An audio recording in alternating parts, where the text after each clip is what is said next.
Good morning. Welcome. We're here live in Toronto, Ontario, Canada, a very special event. I want to welcome all of you.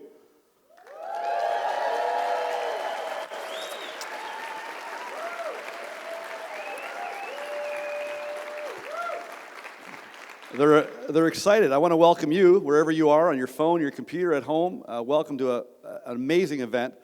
And this person that I'm going to introduce needs no introduction. He's known all over the world wherever he goes. You'll know him from the hit movie The Secret. He's considered the leader in personal development, human growth. He's worked with individuals and companies and leaders all around the world. And today he's going to teach you how to think and grow rich. Let's welcome Bob Proctor.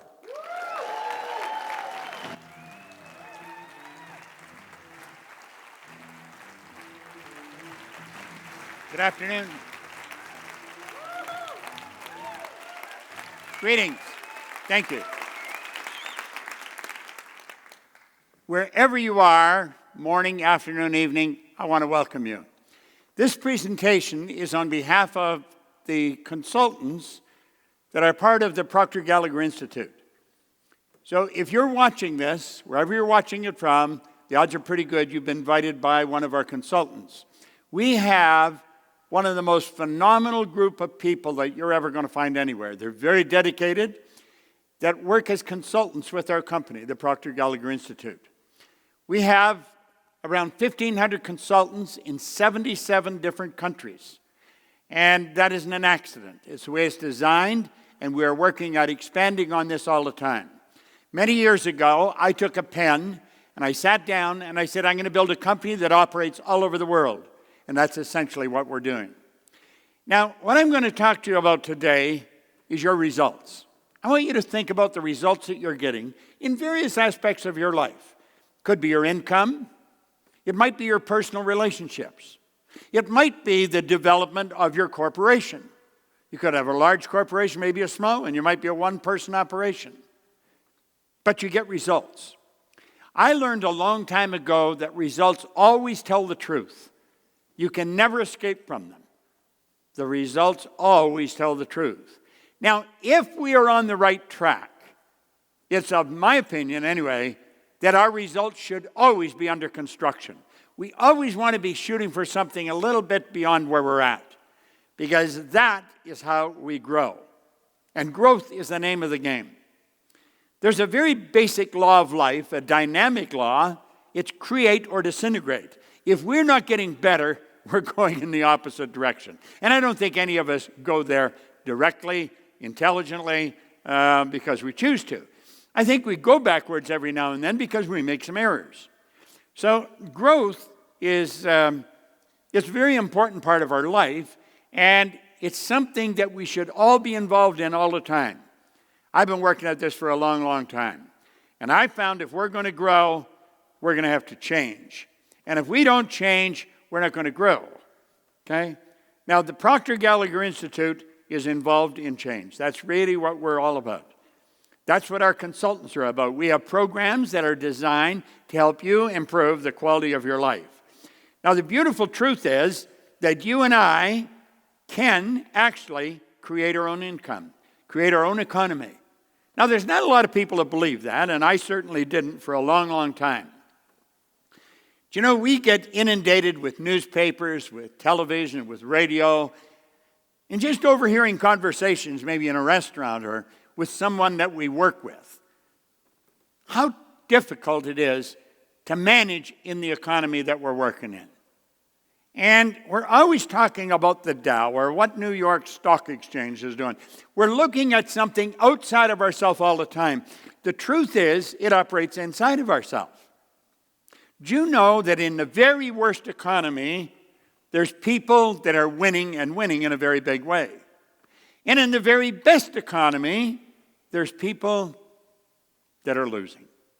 They just don't seem to be able to make it happen. So, you know, if you study this objectively, it doesn't matter whether the economy is good or bad.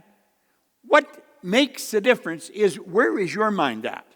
What are you doing? Where are you going? Do you know, for the first 26 years of my life, I was going in the wrong direction and I was picking up speed. The idea that I could create my own economy was a very far-fetched concept. Now, a man did tell me that, but I never believed it. In fact, I didn't believe hardly anything that I heard when it come to improving the quality of my life. I was losing. I was hanging around people that were losing. And that was the conversation of the day. And that's pretty well where my head was at. And then one day it changed. And it didn't change by accident. It changed by design. It changed by someone who's probably very much like the consultant that you're talking to. It changed because someone sat down with me and they wrote an R on a sheet of paper. Then he said, Bob, let that R represent the results you're getting in your life. Now, my results were not under construction, although they should have been. And then he put 3 letters down beside it.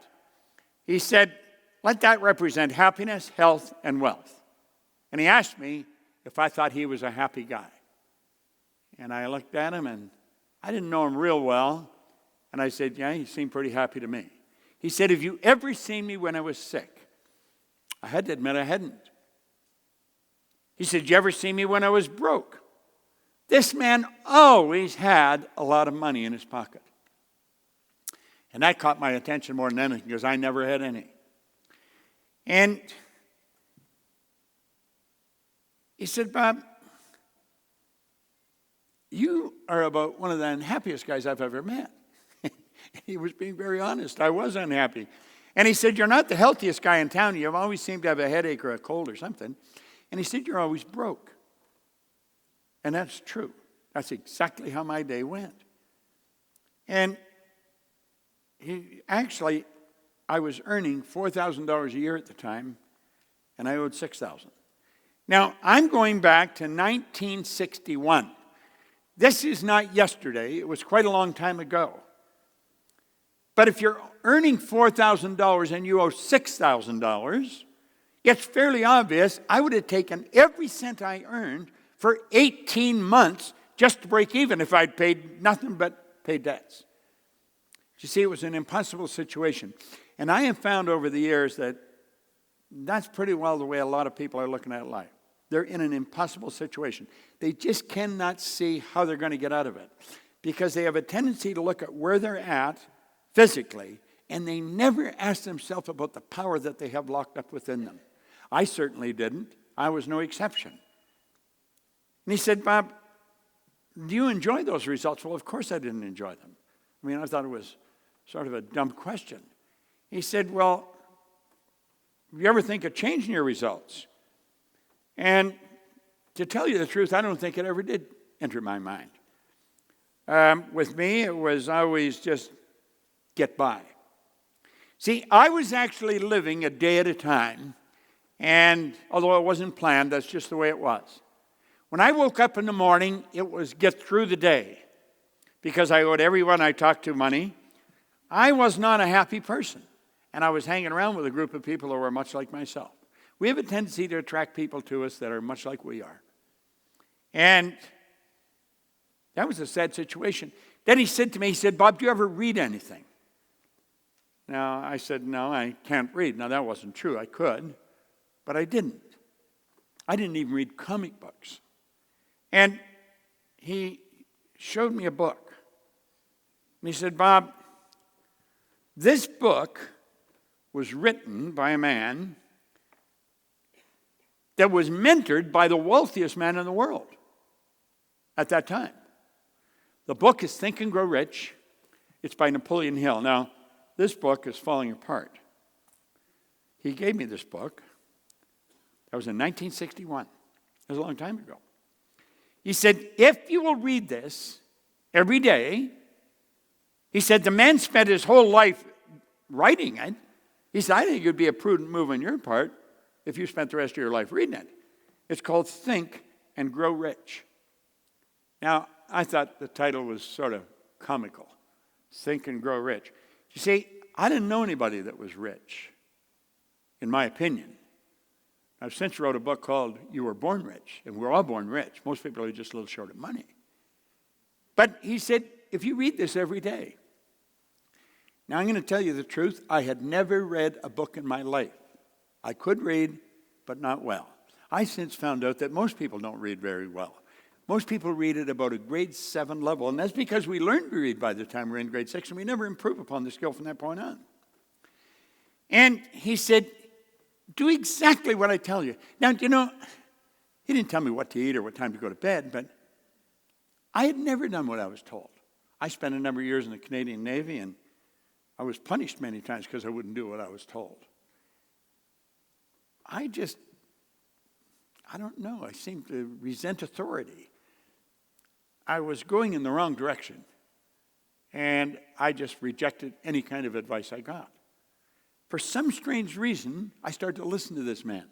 His name was Raymond Douglas Stanford. In fact, I have a son, Raymond Douglas Proctor. I named him after this man. And I don't know why, but I decided I would read the book and I would do what he told me. Now, I had many doubts in my mind as to whether I would stick with it, but that was the thought at the time. Now, my life started to change like night and day. Within a year, my income had gone from $4,000 and in debt $6,000. It went to a point where I was earning $175,000 a year. Now, I hadn't earned $175,000 in the year, but my income went to $14,000 and change a month. If you annualize that, that's $175 a year. So it went from $4,000 to $175. If somebody had told me I could do that, I would have never believed him. In less than 5 years, my income went over $1 million. And I'm going to be honest, I had no idea what I was doing. Now, somebody say, well, what were you doing? I was actually cleaning offices. You see, when I first set the goal, it was to straighten out my finances. It was to earn some money. I set a goal of earning $25,000. Now, I really didn't believe, I didn't even know anyone with $25,000. But he said, the book told me, and he told me, he said, write what you want on a card and carry it with you. And so I started to think of earning money. And I have since explained to many people, if your goal is to get out of debt, you'll probably stay in debt forever. That is not a good goal. You're going to track whatever you think about all the time. You got to get rid of the debt, set up an automatic debt repayment program, then focus on prosperity. At any rate, someone said there's good money cleaning floors. I said, I'm not proud I'll clean floors. So I started to clean one office. I got $15 a time to wash the floor, and I washed it twice a month. Pretty soon I got another office at $65 a month. Now I'm up to $95. Now keep in mind I was only earning $4,000 a year. That's $100 a week. And I'm up to $100 a month extra money. It was quite a bit. And then it went up and up and up. Now, I was living in England. I was cleaning offices. I had offices in Toronto, Montreal, Boston, Cleveland, Atlanta, and London, England. The business grew very, very fast. I was doing exactly what this book told me and doing exactly what this man suggested. And one day I sat down and I thought, how did this happen? You see, I had no formal education. I had 2 months high school. I had no business experience. I had a horrendous work record. And all of a sudden, bang, like this, all this success. And I was living in England. I went over and opened a company there. And I didn't really know why I was winning. Now, the thought came to my mind that I was lucky, but I knew that wasn't the truth because I really don't believe in luck. Voltaire said we invented that word to express the known effects of unknown causes. So I knew I wasn't lucky. I was raised with the idea, if you're going to earn a lot of money, you've got to be really smart. Well, $1 million to me at that time was a lot of money. And I knew I wasn't that smart. So I couldn't figure out why I was so successful. To me, I didn't seem to be doing anything that was extraordinary. But if somebody asked me, I would say, well, I'm cleaning offices. But I found out that cleaning offices was almost incidental to what I was doing. I had been working on me solidly for 5 years, and I had been helping the people that I was working with to work on themselves. I was very involved in a program of personal growth, and everything started to change. Now, there's something in this book that really made a difference. You see, I made up my mind I was going to find out why I changed. I wasn't satisfied with the idea that I did change. I was going to find out. So what I'm going to explain from this point on is what I learned over the next 10 years. I studied this like an absolute scientist for 10 years. I spent a lot of money and I did a lot of work. So if you really want to change your life, I've done the work and I've spent the money. You don't have to do all that. I'm going to lay out what I learned over that period of time.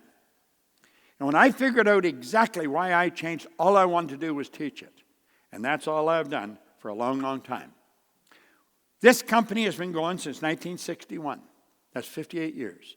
I have a phenomenal business partner, a lady who was an attorney, who was a securities attorney, something almost a polar opposite to where I come from. She had turned companies public. She would buy banks, sell banks, turn them public.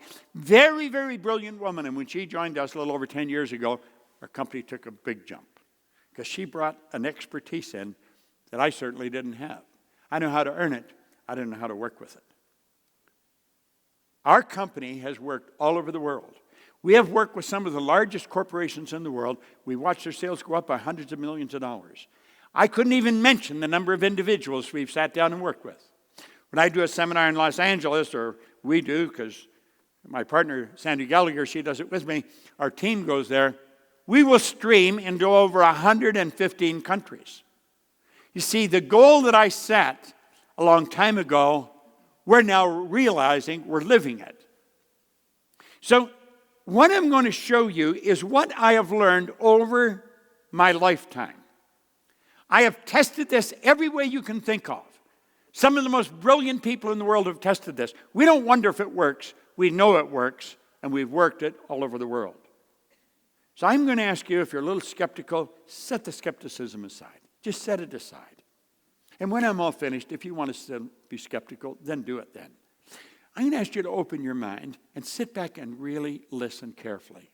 And don't listen just to hear. One of the most wonderful things I learned a year ago, or learned last year, I learned a lot of things last year, but this one thing stands out in my mind over everything else. It was a quote by Steve Covey, who's gone now, God bless him, but he was a wonderful teacher. He said, don't listen to hear, listen to understand. And that's what I want to recommend you do. Listen to understand what it is I'm going to explain. Because what I'm going to explain can change your life like night and day. And I don't even care where you're at now. I've gone into prisons with this. I've gone into schools. I've gone into some of the largest companies. We've shared this with millions of people all over the world. All over the world. Last time we went into a place, we went into Kosovo, we had 7 different languages that were being translated simultaneous as we were teaching this. So we've been all over the place. I don't care where you're from. I don't care what your background is. It's where you're at right now. If you want to improve where you're at right now, what I'm going to share with you is the answer. Now, here's one of the first things I learned as we opened this book. The author points out something very interesting. He said there's a difference between wishing for a thing and being ready to receive it. No one's ready for a thing until they believe that they can acquire it. Their state of mind must be belief and not mere hope or wish. Now, he said open-mindedness is essential to belief. Closed minds will not inspire faith, courage, or belief. So I'm going to ask you to open your mind and really think. If you're wishing you could get that car, or if you're wishing this could happen to your company, or you're wishing you could do this, forget it. It ain't going to happen. You see, if you want to be ready for the good that you desire, you got to believe that you can do it. Now, I have found there's only 2 sources of reference we can go to find out anything about ourselves. One science and the other is theology. There's only a half a dozen religions, so if you want to do the research, it's not too exhausting.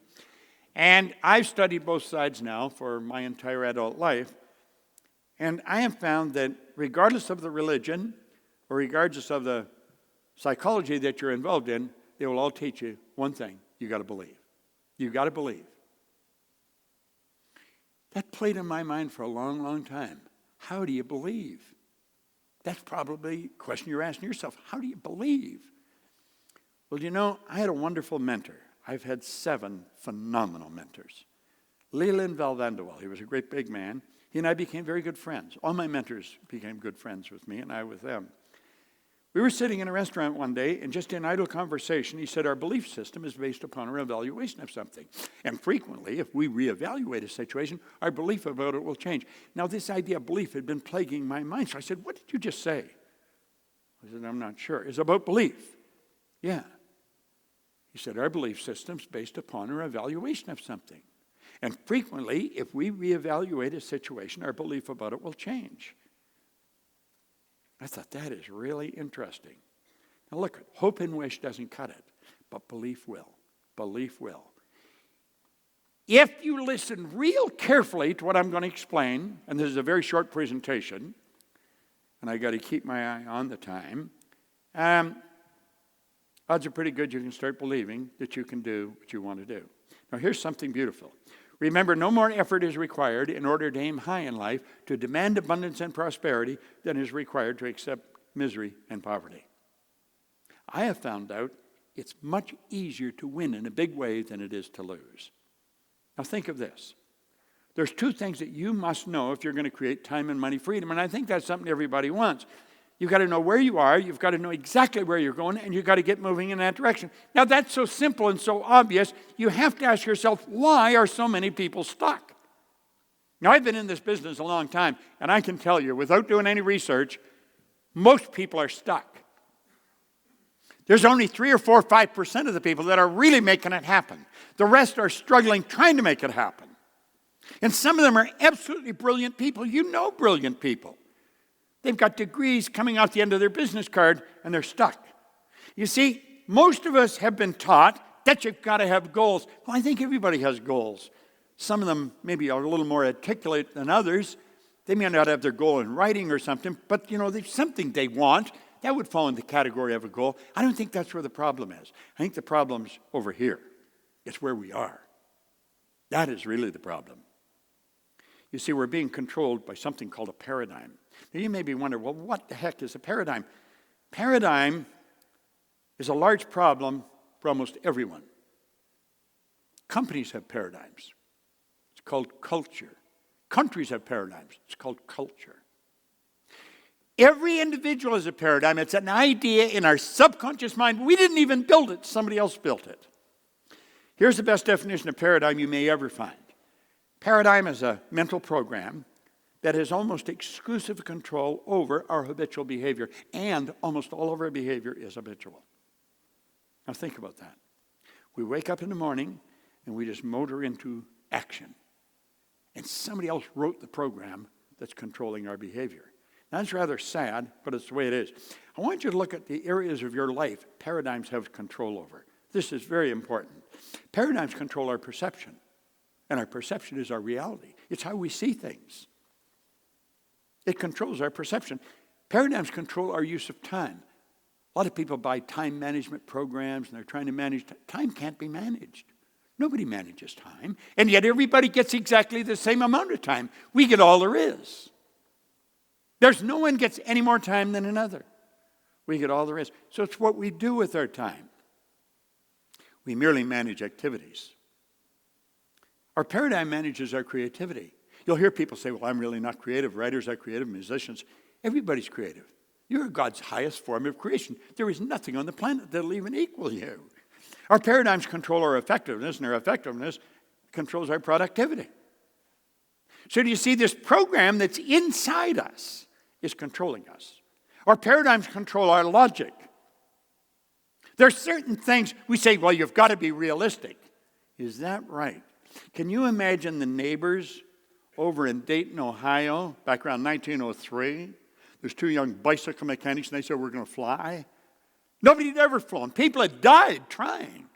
They're bicycle. They weren't aeronautical engineers. And they introduced us to a new kingdom. Now, when they got us off the ground, somebody said, well, they were only up there for 14 seconds. Their attitude, their perception was different. They said, we not only got it up there, we kept it up for 14 seconds. Think. And our paradigm controls our ability to earn money. People that haven't got any will tell you money's not important. People that have it know how important it is. Money's vitally important in the area that it's used. It's the medium of exchange that's used by everyone all over the world in exchange for other people's products or services. I had a mentor, Earl Nightingale, and he said one time something that I thought was rich with truth. He says, most people think they want more money than they really do, and they settle for a whole lot less than they could earn. Now think. There seems to be a box around all these areas. And every time we go to step out and change our use of time or change our perception, we hit the wall. We hit the wall. When you make up your mind that you're going to change the paradigm, I am going to learn what it is, and I'm going to change it. It's a program in my subconscious mind. I'm going to change it. The walls come down. The walls actually come down. Now, that doesn't mean you change anything, but you can now, and you don't hit the wall. The change will be huge. And I'm going to tell you something else. The change is permanent when you learn how to change the paradigm. It's a beautiful concept. Now, look at this. Imagine if that was the only thing you changed. Your use of time. I remember talking to Earl Nightingale one time, and he said, Bob, there's no secret to this. I carry a sheet of paper in my pocket and a pen. I was having breakfast with him when he said this one morning. I'll never forget it. He said, I just simply sit down at night and I write down 6 goal-achieving activities I'm going to be involved in tomorrow, and then when I wake up, I do them. He says, you can't manage time, you can manage activity. Now, as you learn to manage those activities, you're going to find that your income is going to skyrocket. As you alter your perception, your ability to earn money is going to skyrocket. Joel Barker wrote a book on paradigms around 1990. It was an incredible book. That's what it was called, Paradigm. He said, to be able to shape your future, you have to be willing and able to change your paradigm. Now, you can be willing, but may not be able because you don't understand how it was built. School does not teach this. I don't care what school you go to. I've worked with people that were Rhodes Scholars, people from Harvard, Stanford, Eton.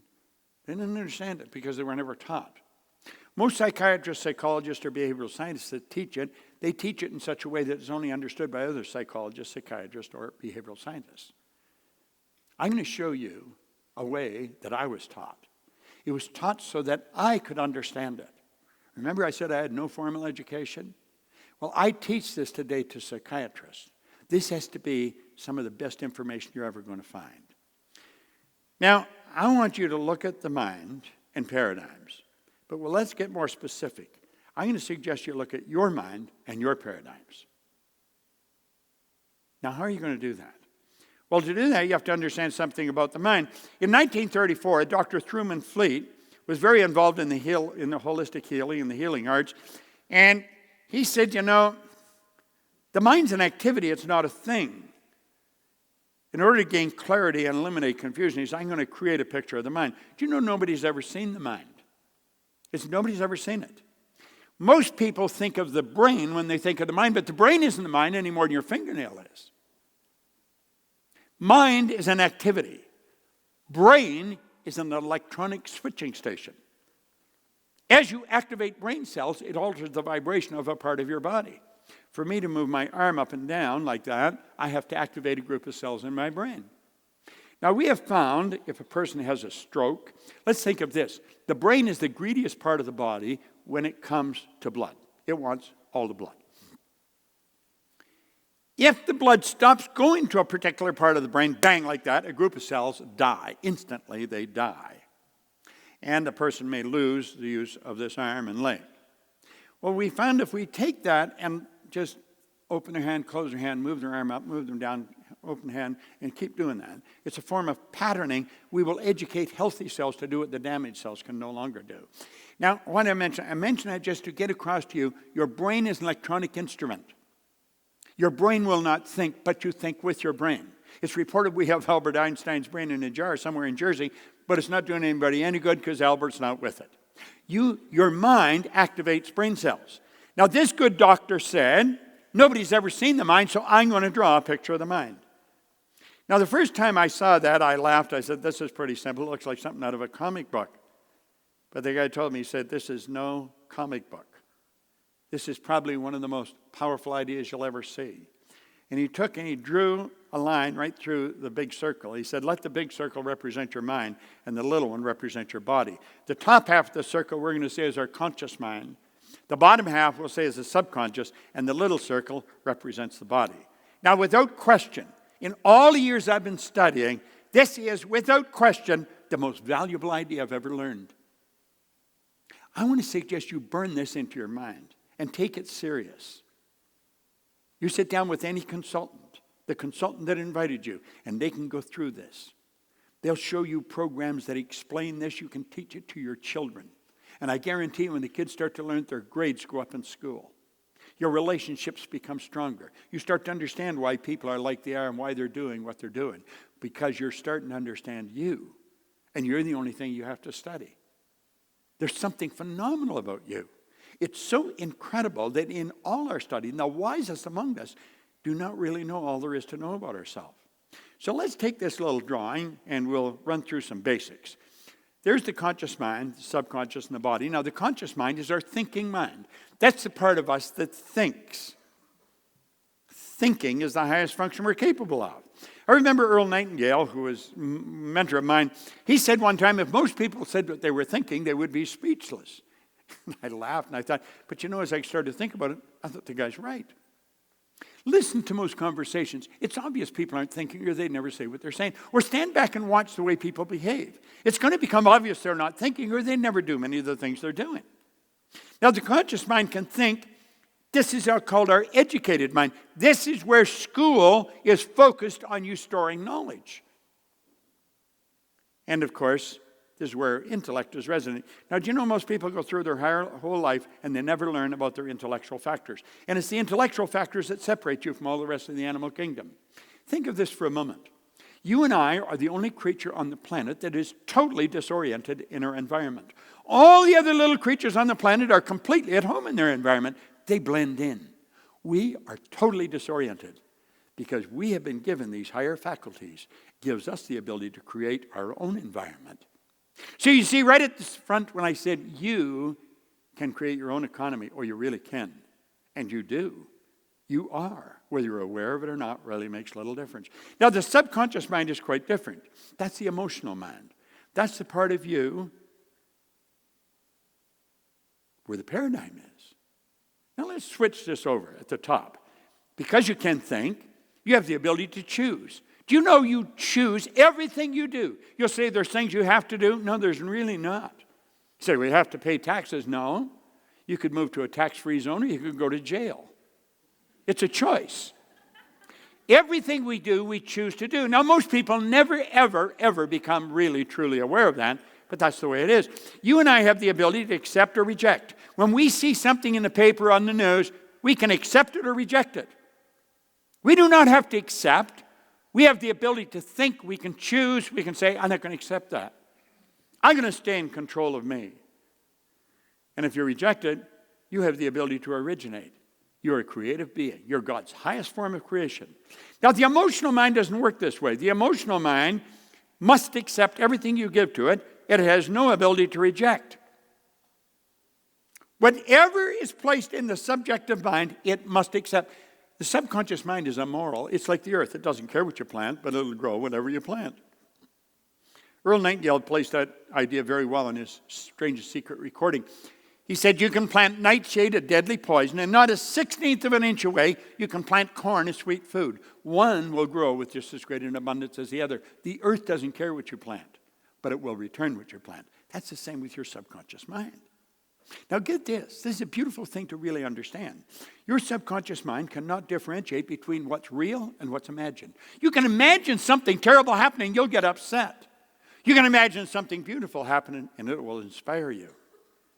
Subconscious doesn't know the difference. And you've been given an imagination, one of the most magnificent tools you've got. Well, where does the paradigm come in, and what do we do? Well, let's take a look at that. Let's close the window on this for a moment, or let's look at how we operate today. Here we are today. I just use the information we've given you, and you're being inundated with information. In the conscious mind, I said you had an intellectual factor. One of them is reason. Reason gives you the ability to think. So we're getting hit with information where it's doom and gloom. We can say, get out of here and get rid of all that information, but we don't do that. What do? We leave our mind wide open, and it goes right into our subconscious mind. What do we say about the subconscious? It has no ability to reject. It'll accept whatever you give to it. Why? Well, that's part of the paradigm. That's part of the program. You stop thinking, your subconscious mind will accept whatever you give to it. Somebody can give you a negative idea and you'll start to get emotionally upset. And a negative idea could be a lie. It might not be true at all, but you accept it, so you'll get upset. Why? How did the paradigm get there? Well, let's take a look at that. We'll go over here. This is when you're an infant. This is how you arrive on the scene. When a baby arrives, the baby doesn't have a language. Baby has no conscious faculties. The baby's mind is wide open. It's like a cup. You can put anything in it you want. And we do. We dump all kinds of stuff in it. Do you know almost all welfare recipients are third, fourth, fifth generation welfare recipients? Now, this is a rather strange thing, but it's the way it is. That's why a baby speaks the language it does, why they like the food they like. And over, that is dumped into their mind. This is actually where the baby's self-image was formed in a very early life. And then that self-image carries them right through life. That's the image we hold of ourselves. And you can never outperform your self-image. Maxwell Maltz wrote a great book on it, Psycho-Cybernetics. Back around 1960, it was considered one of the greatest psychological discoveries of our generation. So here we are here with the paradigm. Self-image is one idea. Paradigm is a multitude of ideas that have been planted in the subconscious mind. Here we are 10, 20, 50, 70 years later, and we're still letting those same ideas control us. Look at this for a moment. We go to school. School gave us valuable knowledge. However, school never taught us anything about a paradigm. So we frequently do not do what we already know how to do. And if you think about this, here you've got superior knowledge, inferior results, so it causes confusion and frustration. Let's put our model up here again. And what did school do? School loaded us up with books. We passed all the exams. We got the degree. But you know what's missing? The results. The results don't seem to jive with all the knowledge the person's got. So we know people who are absolutely brilliant. They've got all kinds of degrees, but they're not getting any results. They're broke. They don't even know how to find a job. Little do they know that they could start a company and create all kinds of jobs. Why don't the results? Because it's not the knowledge that produces the result. It's the paradigm that produces the result. The paradigm controls the behavior. The behavior produces the results. You see, if you want to change your results, we talked right in the beginning, our results should be under construction all the time. If you want to change your results, you must change the paradigm. And that's really what the Proctor Gallagher Institute is doing. We have all kinds of wonderful programs. Let the consultant sit down with you. Let him explain just how simple it is for you to multiply your income. Change things like night and day. You see, it's not who you are that's holding you back. It's who you think you're not. Man, that's such a powerful statement. It's not who you are that's holding you back. It's who you think you're not. There's something so phenomenal about you. And when you learn it, everything starts to improve. However, when paradigms stay in control, nothing changes. You keep getting the same results year after year after year. Results always tell the truth. That's interesting. I don't care how smart you think you are, the results always tell what the paradigm is. We got to learn this. Buckminster Fuller put it very well.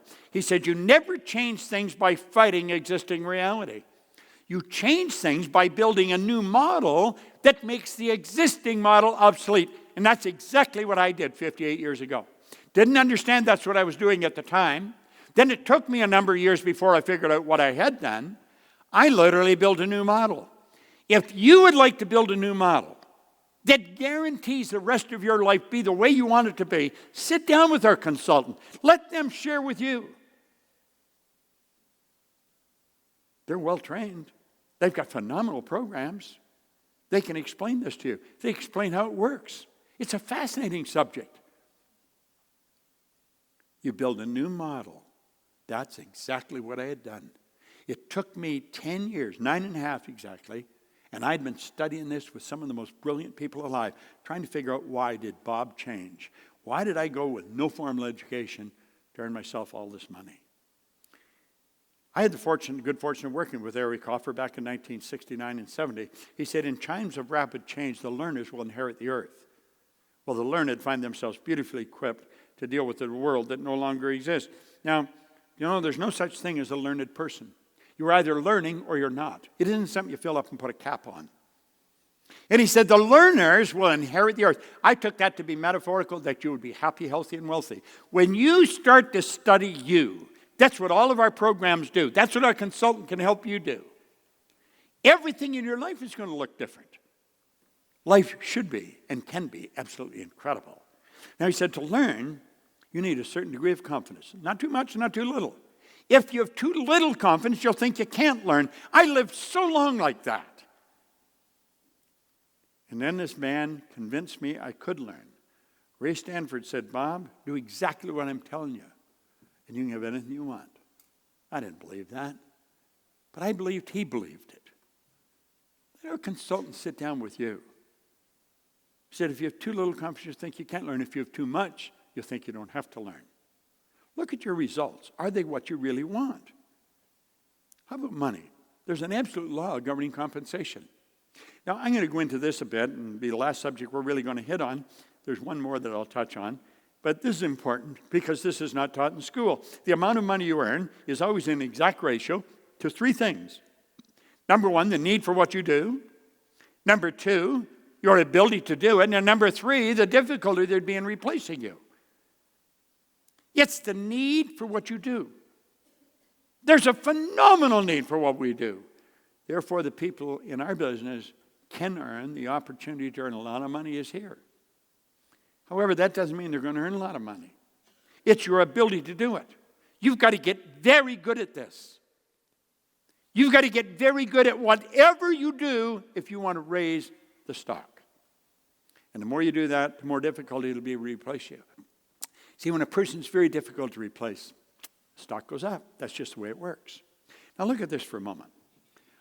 All you have to focus on is your ability to do it, and you'll get better at it. Become a master at whatever you do. Now, there's only three strategies for earning money: M1, M2, and M3. If you're going to teach your children how to earn money, and if you don't, odds are pretty good they're never going to learn. Most people do not know what I'm going to show you. The average individual does not know this. If you want to earn a lot of money, teach the kids that strategy. M3. M1 is the worst strategy in the world, and yet it's used by 96 people out of 100. This is where people trade their time for money. I don't care what you're getting an hour. There's a built-in problem. It's called saturation. You're going to run out of time. M1 is not a good strategy, and yet it's used by almost everyone. M2 is used by 3% of the population, and for a very good reason. That's where you invest money to earn money, and there's only a very small group that have any money to invest.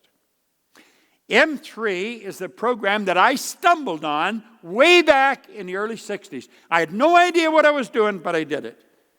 It's only used by 1% of the population. This is why I went from earning virtually nothing to over $1 million a year. It's used by 1%, yet they earn about 96% of all the money. I multiplied my time by setting up multiple sources of income.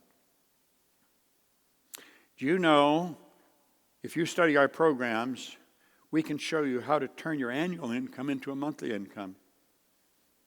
You may say, well, that's impossible. Okay, if that's what you want to accept. But I can tell you, based on years and years of experience, and literally millions of examples, we can show you how to turn your annual income to a monthly. And I don't even care what you earn, because there's no end to what you can earn. Look at it this way. Wealthy people have historically always had multiple sources of income. You go right back to the ancient Babylonians. They all had multiple sources of income. Wealthy people have always had multiple sources. You know, our world is changing. You're aware of that, and I'm aware of that, changing daily. And it's not getting bigger. Our world's getting smaller. Our world is getting so small. We're only hours away from anywhere in the world. Now look, you can have business all over the world. We have one program that consultants can talk to you about. It's called Matrix. We actually sit down and show people how to set up multiple sources of income. You can have income from all over the world. You can actually earn more money when you're sleeping than you can spend when you're awake. Now, that sounds like a good line, but it's also the truth. There's no end to what you can earn. I earn every night when I go to bed. I'm earning money while I'm sleeping because I have business all over the world. And if I have, you can. See, I am very good at teaching this because I'm such a good example of it. I have learned it. And I figured when I can learn it, anybody can learn it. I've gone into prisons, into schools, into some of the largest companies in the world. We'll show people how they can literally set up multiple sources of income. Now you say, well, are they all the same size? No. I look at this as the wheel of fortune. Now, some of your income sources will be big, some will be small. But I'm going to tell you something. They all have one thing in common, baby. They roll right into your bank. Now, you've got to admit, that's a nice idea. It doesn't matter where they come from in the world. Your bank will change it and put it in the currency of where you live. And you know the beautiful truth is, it just keeps adding up. We can actually show you how to do that. There's no trick to it. You know what you have to do? You have to make a decision. Now, in a very short period of time, I've shared an awful lot of information. It's what I learned over 10 and a half years. You know what most people never do? They never learn to make a decision. They just learn to make a decision. He spent a whole chapter on it. Let these lines represent levels of vibration. Your phone operates on a frequency. We call levels of vibration a frequency. We think on frequencies. We literally think on frequencies. Thought is energy. And you think on frequencies. Now, some people are on a much higher frequency than others. The results you're getting are nothing but the manifestation of your own thoughts. Do you know that's the one point all great leaders have agreed on? Go back and study them. Study any of them. In biblical times, right up to today. The great business leaders, every one of them, have been in complete unanimous agreement on this one point. They've disagreed in virtually everything else. You and I become what we think about. We become what we think about. What are you thinking about? What are you thinking about? Ask yourself that.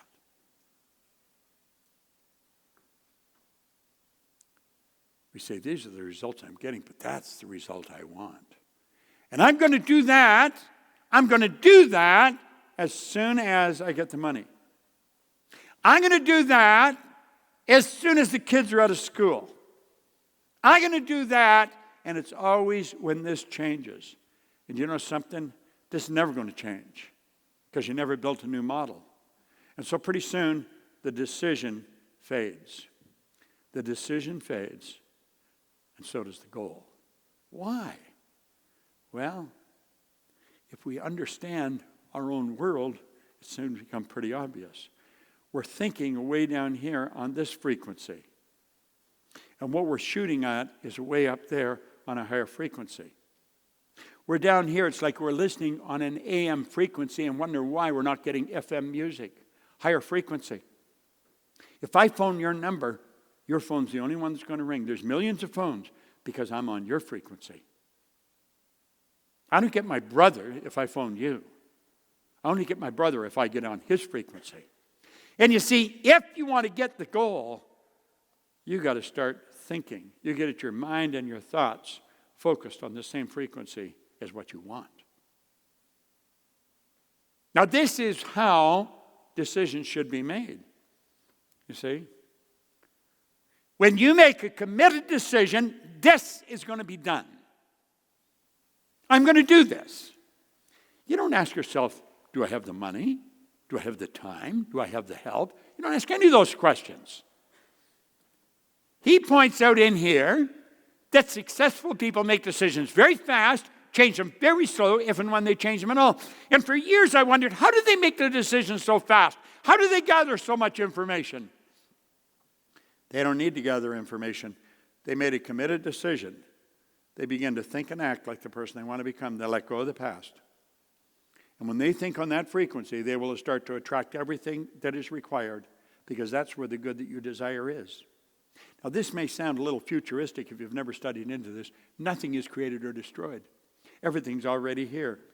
The way to make one of these cell phones has always been here, but nobody got on that frequency. The way to do whatever you want is already here, but you got to get on that frequency. Just see, want is the only prerequisite when you go to make a decision. If you really want to make things happen, sit down with the consultant and say, I definitely want to. Do exactly what the consultant suggests. You do what we suggest, I guarantee you'll win. We've been at this a long time. We've got a great reputation all over the world. Not just in one city. Our office is in Phoenix. Our business is in 77 different countries. And when we stream, we go into 115 different countries. Want is the only prerequisite. It's the only prerequisite anyone has ever needed to do anything of any consequence. This is something very few people understand. If I want it and I see myself with it, I put myself on that frequency and I'll start to attract whatever I need. See, that's why successful people make decisions so fast. They know what they want. And they know that they're God's highest form of creation, and they know they're going to get it. This information is so valuable. It's the most valuable information you'll ever get. What I've shown you here is just a peek. This is the Reader's Digest version. It's like peeking through a keyhole at it. The consultant that invited you on this call is very well equipped to sit down and explain to you in a little greater depth what I've just explained. But you know something? They can't make a decision for you. You got to make a decision. And the second you make the decision, you'll start to attract what you need. If it's money you need, you'll attract it. Just look around your home. You got all kinds of stuff in your home you don't need. You know why you got it? Because you wanted it. When you want this bad enough, you will find the money that you require to make it happen. I learned that a long time ago. For further information on the personal growth programs that will improve all aspects of your life, contact your local Proctor Gallagher consultant. Because I'm going to tell you, they have some absolutely phenomenal information. I want to thank you for tuning in. I want to thank all our consultants, and I certainly want to thank the consultant that invited you here. Because I know you appreciate this, but probably not as much as you will as you get involved.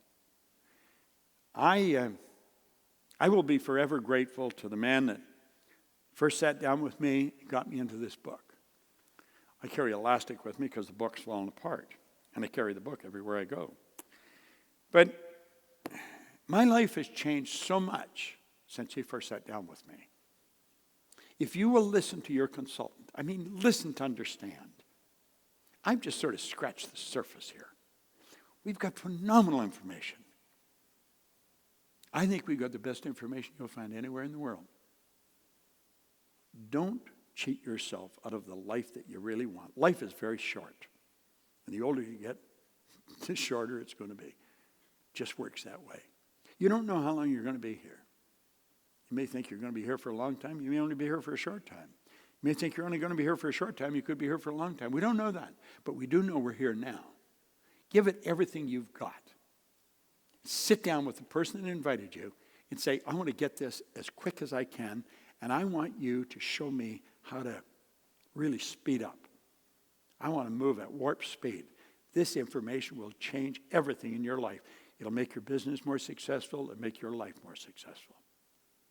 This is Bob Proctor, and I want to thank you very much for tuning in. And I look forward to meeting you in a seminar sometime in the very near future. Thank you. Okay?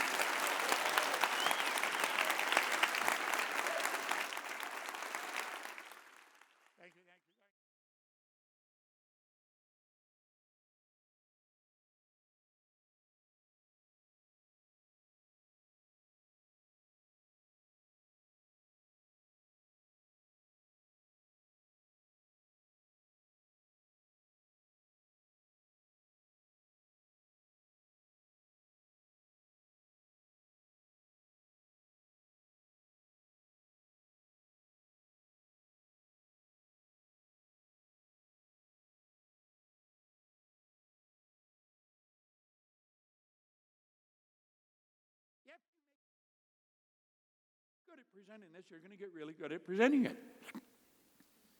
These people here in the inner circle have got really good at presenting it. You know something? They're going to get better at it. If they can, you can. I just look over here and I see Hina. Now, Hina was a psychotherapist, had her own practice, a professional in this field, but I think you'd admit you've gone much further with this than you would in the practice. Now, that doesn't put the practice down. That was a great foundation for everything you're doing. This will help anyone get anything. There is no limits. You can literally have whatever you want. You are truly God's highest form of creation. Lock into a book. Connect with a couple of other people. And make up your mind you're really going to study this. I look at the different people here, and I think you've been to every meeting we've had. Because she knows the answer's here. You see the changes that people make in their life. You can cause those changes to take place. But I'm going to tell you something. You can never lead a person further than you've gone. You may inspire them to go further than you've gone, but you can't lead them further than you've gone. I still study this every day. I study it every day because I know that I don't know very much relative to what I can know. And that's the attitude I think you should form. I'm going to turn it back over now to a man that I think you want to get on your feet and give him a very warm welcome. Doug Dane is a phenomenal producer. All right? Come on, Doug.